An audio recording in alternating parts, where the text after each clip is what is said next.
Rumblings of international and local pressure being placed on Corporate Secretary of the Citizens by Investment Program to resign have surfaced in recent days. According to reports, this plea is related to the ongoing dispute between CIP CEO McLeod Emmanuel and MSR Media in St. Kitts. Responding to these reports, Minister for Investment Dr. Ernest Hilaire has indicated that based on his knowledge, the Corporate Secretary is still employed by CIP. However, he asserts that she has been a victim of a quote terror attack by external forces. The last time I spoke to the Corporate Secretary, she's still employed at CIP, and I hope she continues to serve as Corporate Secretary.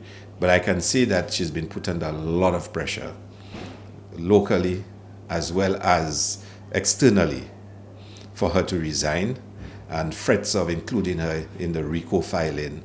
And since then, I've gotten the word that 2 other board members have received messages suggesting that they give them up to a certain time tomorrow. If not, they too will be included in the RICO filing, and staff members have been called. So this has become a terror tactic in a sense, that you're terrorizing people, threatening them that, they need to resign or else they'll be added to the RICO filing.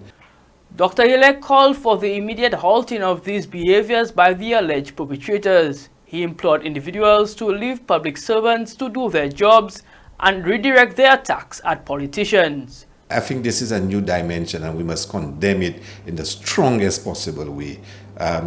Public servants are serving the country, they're not serving political parties. And they're doing their jobs, they're following policy established by the government.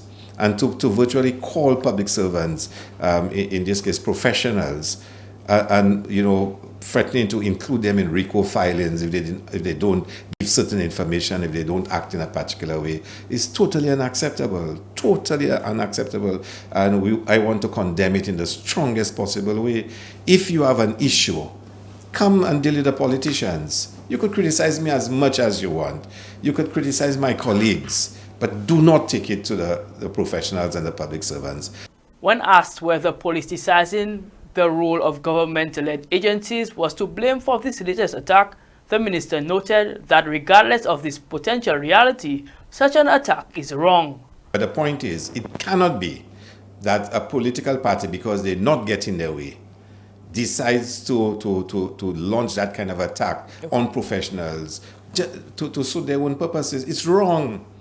It's wrong. People who work in those agencies, they have their families, their livelihoods. And if they're not going to act in a particular way, you're going to just be embarrassing them and, vilifying them in public.